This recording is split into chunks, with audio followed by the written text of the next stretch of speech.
Hello student, welcome to my YouTube channel. आज हम technical English में एक न्यू टॉपिक आईडीएम एक फेजर से लेके आया हूं, जो कि काफ़ी ज़्यादा इम्पोर्टेंट है। अगर आप बीसीसी एलई का एग्ज़ाम देना चाहते हैं तो आईडीएम इन फेजर को ज़रूर पढ़ें, क्योंकि ये 5 नंबर का एग्ज़ाम में पूछता है। टोटल 5 नंबर का पूछेगा, यानी कि आपका 20 मार्क्स फिक्स हो जाएगा, यानी कि 20 मार्क्स आपका फिक्स हो जाएगा। तो आईडीएम इन पेजेस का लेक्चर नंबर 1 बना रहा हूँ। इधर लिखने का कुछ मतलब है वो भी बता दे रहे हैं। देखिए, सिमली का जो है मेरा कंप्लीट हो चुका है। सिमली का मेरा कंप्लीट हो चुका है। एडजेक्टिव का भी कंप्लीट हो चुका है। मेल एंड फीमेल किड्स का भी कंप्लीट हो चुका है। Female animals, male and females kids complete हो चुका है। साइनोनिम एंटोनिम्स भी कंप्लीट हो चुका है। करेक्ट स्पेल्ड हो चुका है। कलेक्टिव नाउन हो चुका है। वन वर्ड सब्स्टिट्यूशन का भी कंप्लीट करा दिए हैं। और अब हम आइडियम इन फ्रेजेस की तरफ चलते हैं।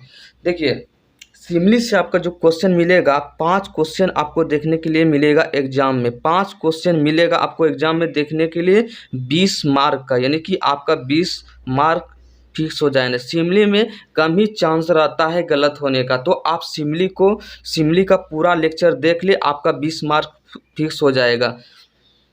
एडजेक्टिव्स का भी आपको 5 क्वेश्चन एग्जाम में देखने के लिए मिलेगा, जो कि 20 नंबर का होता है। ये दोनों अल्टरनेट होता है, यानी कि अगर आपको सिमली का देखने के लिए मिलेगा तो क्वेश्चन एडजेक्टिव से कम ही चांस मिलता है, क्योंकि अगर सिमली पूछता है तो एग्जाम में एडजेक्टिव नहीं पूछेगा, अगर एडजेक्टिव पूछेगा तो सिमली नहीं पूछता है। तो आप ये दोनों टॉपिक को कवर कर लीजिएगा। तो कभी कभी होता है कि 2013 या 14 का क्वेश्चन देखिएगा, 11 सबका, तो सिमली और एडजेक्टिव दोनों से 5-5 क्वेश्चन पूछ देता था। अगर स्टूडेंट सब सिमली और क्वेश्चन एडजेक्टिव सिर्फ पढ़ लेता तो एग्जाम पास हो जाता है। लेकिन अब क्या हो गया, एग्जाम थोड़ा को हाई कर दिया है, तो एग्जेक्ट सिमली तो एग्जाम को थोड़ा हार्ड कर दिया है। तो इसका मतलब आप इसको ध्यान से पढ़ें। तो आप क्या करते हैं, सिमली और एडजेक्टिव में से कोई एक टॉपिक पूछेगा, सिमली पूछेगा तो एडजेक्टिव नहीं पूछेगा, एडजेक्टिव पूछेगा तो सिमली नहीं पूछेगा। अगर ये दोनों टॉपिक आप कवर कर लेते हैं तो यानी कि कभी कभी होता है कि सिमली से 5 क्वेश्चन पूछेगा, एडजेक्टिव दो या 3, यानी कि 5 या 7 क्वेश्चन आपको एग्जाम में देखने के लिए मिलेगा। तो आपको एग्जाम में मतलब आपको 9 क्वेश्चन सही सही करना है। 200 में से आपको 200 में से टोटल 35 मार्क आप लाएंगे, तभी एग्जाम आप क्वालिफाई होंगे। अगर आप 35 एग्जाम इंग्लिश में पास नहीं होते तो आपका जो रिजल्ट है नहीं बनेगा। तो आप इंग्लिश को ही ज़्यादा फोकस कीजिए, क्योंकि अगर आप मैथमेटिक्स में नहीं भी बनाते हैं तो भी आप एग्ज़ाम को क्वालिफाई करेंगे, आपका रैंक आएगा, आपका ज़रूर एडमिशन किसी ना किसी कॉलेज में हो जाएगा। तो इंग्लिश पे आप 100% फोकस कीजिए। मैथमेटिक्स में उतना ध्यान नहीं दीजिए, क्योंकि मैथमेटिक्स बहुत ही क्वेश्चन हार्ड रहता है। उसमें कम, यानी कि उसमें ज़्यादा मैक्सिमम 35 क्वेश्चन ही स्टूडेंट बना सकता है, 35 या 40, उससे ज़्यादा क्वेश्चन नहीं बनता, क्योंकि एग्ज़ाम मैथमेटिक्स से और एक मैथ से थोड़ा हार्ड नहीं रहता है, लेकिन मैथमेटिक्स का क्वेश्चन हार्ड रहता है। तो इंग्लिश पे आप ज़्यादा फोकस कीजिए, यानी कि आपको एग्जाम में 9 क्वेश्चन सही करना है, यानी कि 9 चौक 36। आपको एग्जाम में 36 मार्क आएगा। अगर 9 क्वेश्चन आप सही सही बनाते हैं तो आपको 36 मार्क आएगा, यानी कि 200 में से अगर आप 36 मार्क लाते हैं, यानी कि आपको 35 मार्क लाना है। 36 मार्क अगर आप सही सही अगर 9 क्वेश्चन बनाते हैं तो आप एग्जाम क्वालिफाई कर लीजिएगा।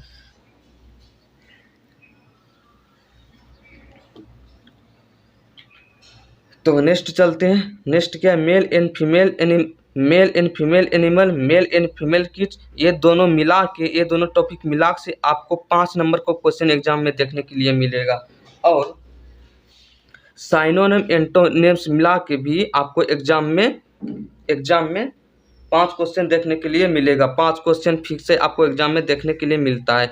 नेक्स्ट है करेक्ट स्पेल से 5 क्वेश्चन पूछता है। जितना हम करेक्ट स्पेल का लेक्चर डाले हैं, सिर्फ उतना देख लीजिएगा तो आपका करेक्ट स्पेल सही हो जाएगा टोटल, यानी कि 5 में से आपको 3 या 4 आपको सही हो जाएगा, 4, क्योंकि जितना हम एक करेक्ट स्पेल का डालें उससे बाहर एक भी नहीं पूछेगा। उससे यानी कि ज़्यादा कीजिएगा तो आपको 4 क्वेश्चन सही हो सकता है, अगर आप अच्छे से देखते हैं। नेक्स्ट है कलेक्टिव नाउन से आपको 3 या 4 क्वेश्चन एग्जाम में देखने के लिए मिलता है। Collective noun, one word substitution, place to live in और यंग एनिमल, ये ये 4 टॉपिक मिला के आपको एग्जाम में 7 से या 8 क्वेश्चन, 7 से 8 क्वेश्चन आपको एग्जाम में देखने के लिए मिलेगा, तो आप उसको ध्यान से स्टडी कीजिएगा। नेक्स्ट है idiom and phasor. Idiom and phasor से आपको 5 क्वेश्चन एग्जाम में देखने के लिए मिलेगा, यानी कि 20 मार्क्स आपका फिक्स हो जाएगा। यानी कि आज हम जो आइडियम एंड फेजर्स का लेक्चर नंबर 1 बना रहा हूँ, बेसिस आइडियम एंड फेजर्स का 4 लेक्चर जाएगा, उसके बाद नहीं जाएगा, क्योंकि ज़्यादा आइडियम एंड फेजर्स नहीं है। जितना हम आइडियम एंड फेजर पढ़ाते हैं उससे बाहर एक भी नहीं रहेगा। आप, मेरा गारंटी है, आप जितना जितना सिर्फ हम पढ़ाते हैं सर, पढ़ाते हैं सिर्फ उतना आप कीजिएगा। चलिए फर्स्ट नंबर क्वेश्चन क्या कह रहा है, at one's wit's end. At one's wit's end का मतलब क्या होता है, चकित होता है। क्या होता है, चकित होता है। और इसका जो आइडियम एंड फ्रेजेस हो जाएगा क्या होता है, perplex to be confuse. Perplex to be confuse ये प्रीवियस ईयर में पूछा गया है, तो आप इसको ध्यान से स्टडी कीजिएगा। देखिए आइडियम में फेजेस का हम पहले थ्योरी करवा देते हैं, उसके बाद आइडियम में फेजेस जितना प्रीवियस ईयर में पूछा गया उसका भी हम सोल्यूशन करा देंगे, आप निश्चित रहिए। जैसे ही सिलेबस कंप्लीट होगा उसके बाद हम मतलब 10 दिन के अंदर आपका मतलब और 7 या मैक्सिमम 7 दिन में आपका जो इंग्लिश का सिलेबस है वो कंप्लीट हो जाएगा, आप निश्चित रहिए। सिलेबस कंप्लीट कराना ये मेरा जिम्मेदारी है, आप धैर्य बना कर सिर्फ पढ़ते रहिए, और जितना हम पढ़ाते हैं कॉपी में नोट डाउन करके उसको याद कर लीजिएगा, तो आपका एग्जाम क्वालिफाई हो जाएगा, ये मेरी गारंटी है। नेक्स्ट है at one finger itch. At one finger itch का मतलब क्या होता है, पूर्ण ज्ञान होता है। क्या होता है, पूर्ण ज्ञान होता है उसका। इसका क्या हो जाएगा, आइडियम एंड फ्रेजेस क्या हो जाएगा, कंप्लीट नॉलेज होता है। One at one finger inch का मतलब क्या होता है, कंप्लीट नॉलेज होता है। नेक्स्ट है add fuel to the fire. Add fuel to the fire का मतलब क्या होता है, आग में घी डालना। क्या होता है, आग में घी डालना। इसका आइडियम एंड फ्रेजेस क्या हो जाएगा, to make metaphors to increase anger, जो कि काफ़ी ज़्यादा इंपॉर्टेंट, ये एक प्रीवियस ईयर में पूछा गया है। नेक्स्ट है break the ice. Break the ice का मतलब क्या होता है, चुप्पी तोड़ना होता है। चुप्पी तोड़ना, वो वाला ब्रेक नहीं जो आइस को हम तोड़ते थे, वो नहीं। ब्रेक द आइस का मीनिंग होता है क्या, चुप्पी तोड़ना होता है।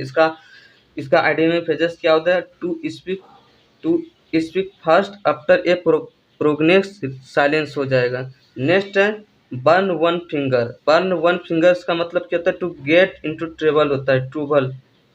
टू गेट इनटू ट्रबल होता है, ये भी काफ़ी ज़्यादा इम्पोर्टेंट है। नेक्स्ट है village the trial. Village the trial का मतलब क्या था, टू स्टार्ट ए मूवमेंट। क्या होता है, to start a movement. Next है wool in A चेंस of. Wool in चेंस of का मतलब क्या होता है, one half cows damage. One half cows damage होता है। तो आप इसको नोट डाउन कर ले, या स्क्रीनशॉट लेके आप नोट डाउन भी कर सकते हैं। तो आप इसको लिखिए, हम नेक्स्ट स्लाइड चलते हैं। चलिए नेक्स्ट है 8 नंबर क्वेश्चन। 8 नंबर क्या कह रहा है, ए बोटल फ्रॉम द ब्लू। इसका मतलब क्या था, आकस्मिक विपत्ति होता है। आकस्मिक विपत्ति होता है उसका। इसका आइडियम एंड फ्रेजेस क्या हो जाएगा, सुडन एंड अनएक्सपेक्टेड वर्क हो जाएगा।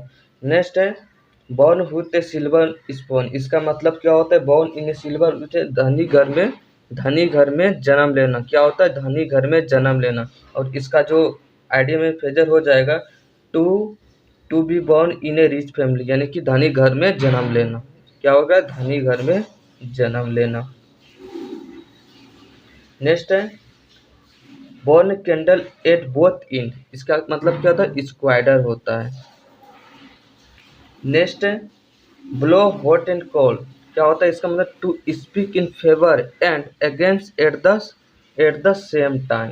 Again at the same time. Next है ए रेड लेटर डे। बहुत ही ज़्यादा इम्पोर्टेंट है, बहुत ही ज़्यादा इम्पोर्टेंट है।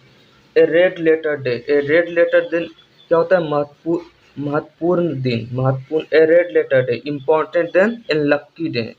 इम्पोर्टेंट दिन यह होता है लक्की डे। इम्पोर्टेंट दिन यह लक्की डे। इम्पोर्टेंट दिन ये लक्की डे। नेक्स्ट है a snake in the grace. A snake in the grass का मतलब क्या होता है, आस्तिक का सांप। आस्तिक का सांप। इसका क्या हो जाएगा, बहुत, ये भी काफ़ी ज़्यादा मेरा इम्पोर्टेंट, ये दोनों बहुत ही ज़्यादा इम्पोर्टेंट और बहुत बार एग्जाम में पूछा भी गया है, तो आप इसको ध्यान से देखिएगा और इसको याद कर लीजिएगा। नेक्स्ट है a snake in the grace. A snake in the grass का मतलब है अनरिकॉग्नाइजेबल डेंजर या सीक्रेट एनवी, या हिडन, या अननोन, या हिडन एनवी। ये तीनों ऑप्शन एग्जाम में देखने के लिए, ये तो बेसी नहीं मिलता, ये तीनों बहुत मिलेगा। Secret envy, snake in the grass का मतलब क्या होता है? हिडन एनवी, आस्तिक का शाम, छिपा हुआ रुस्तम, छिपा हुआ Rustam. Secret envy, unknown and hidden envy. Next है to cross swords. To cross swords का मतलब क्या था? टू फाइट हो जाता है। क्या होगा? टू फाइट हो जाएगा। नेक्स्ट है एज फिट एज पिडल। ये सिमली का पार्ट है। क्या होता है? As fit as fiddle, strong and healthy. क्या हो जाएगा? As fit. अब होता है ना बहुत ही ज़्यादा फिट है मुझे, मतलब बॉडी बिल्डर है, क्या बोलते हैं उसको? As strong and healthy.